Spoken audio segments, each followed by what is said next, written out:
All right, moving on to chapter 11. Um, we see how, after this revelation about who John is and who his father is, um, the director of hatcheries resigns immediately after this news has been revealed to the people of London. And so now there's this whole commotion about John and Linda.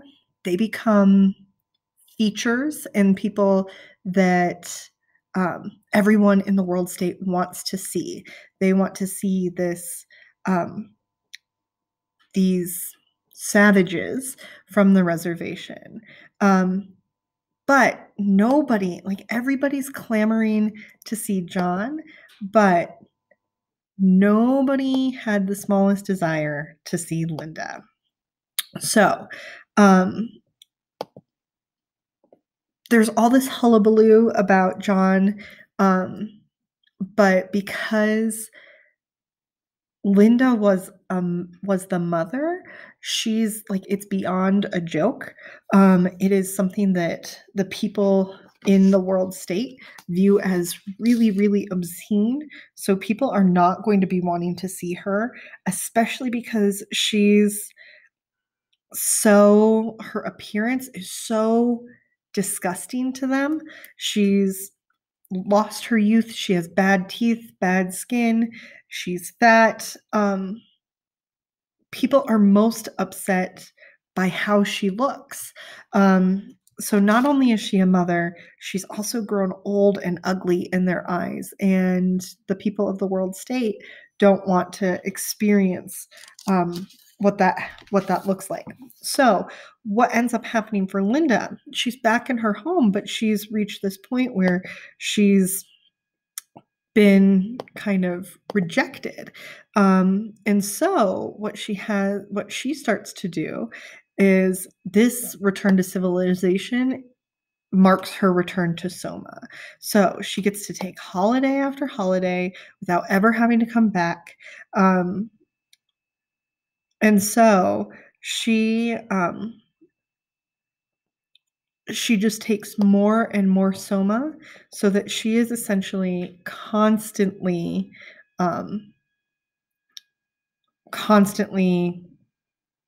out and not paying attention to what's going on in the world. And because she's taking so much soma, we find out from the doctor that the quantities of soma that Linda is taking actually will take a toll on her physically. She's taking so much soma that her respiratory system will be paralyzed. She'll stop breathing within about a month or two. And everybody thinks that's going to be a good way for Linda to leave this world. But John is really upset by this prospect. He's seeing this conflict between the soma is sure helping her escape from this reality that she's been thrust back into. But he's worried about the shortening of her lifespan. And we start to find out that soma use in general is what helps contribute to the shorter lifespans overall. So,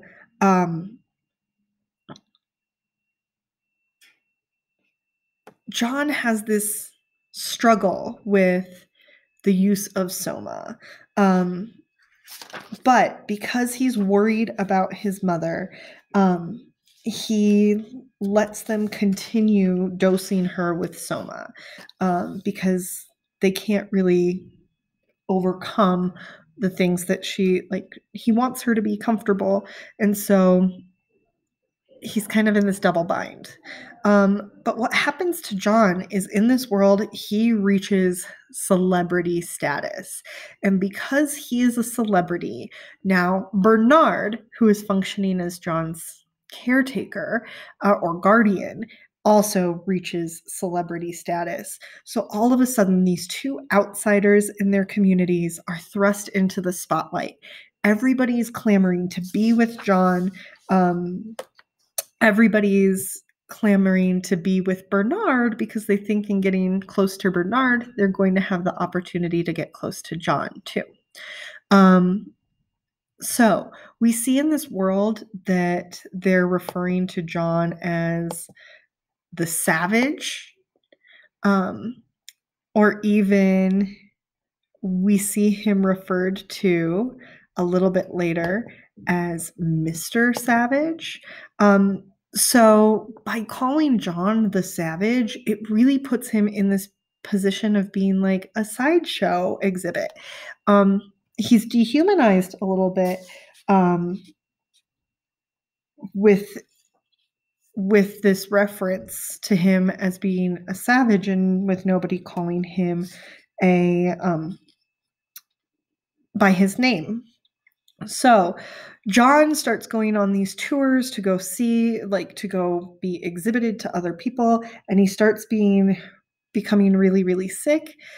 Bernard is taking notes about him along the way, and becomes really distressed. Like he's observing John, and makes comments that, like, because he's brought John over, Mustafa Mon has him doing some work, kind of observing what's going on in this world, and how John interacts with it. So John refuses to take Soma, and that's something concerning to Bernard. He's kind of just Bernard is observing what's happening with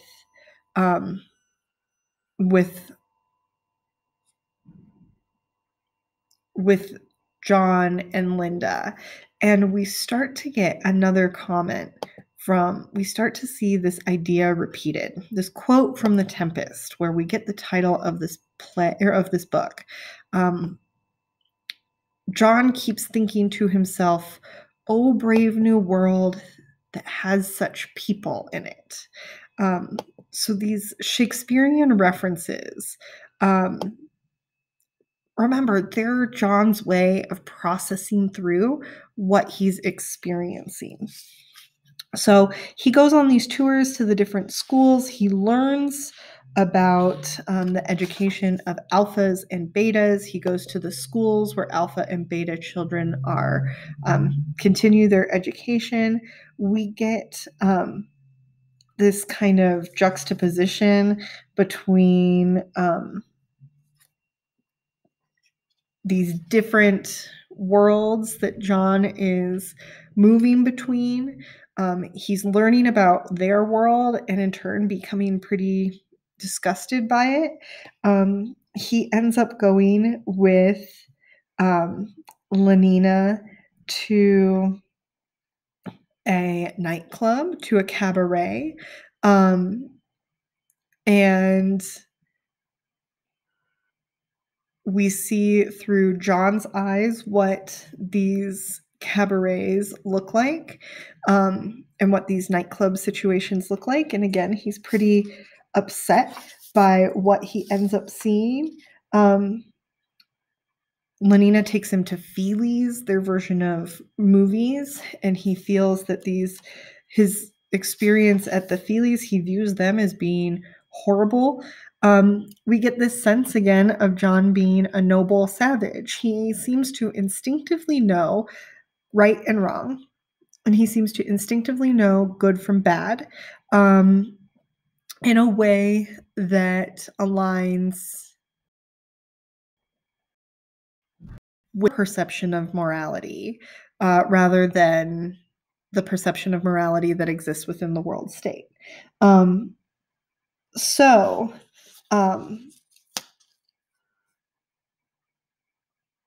we see how Lenina struggles with kind of her role in this situation, because she really, really likes John. But we start to see that John's starting to think about Lenina in different ways. He's seeing the world that she's part of, and he's concerned because he feels like that world is wrong. And and so even though he loves her, he's starting to struggle with some of the things um, she's doing. Um, and he rejects Lenina's advances. When Lenina wants to hook up with him, he won't. And so now Lenina's left kind of questioning whether or not her purpose is being fulfilled in this world. Um, we see again um, John turning back to um, back to his book of Shakespeare and focusing specifically on one specific play, the play Othello. And we remember we read Othello, so we want to pay attention. If this is the story that John is so enamored with and keeps finding himself drawn back to, we want to pay attention to why he feels like Othello is the best play to encapsulate the feelings that he's experiencing right now. So we'll play with this a little bit more in class. See you soon.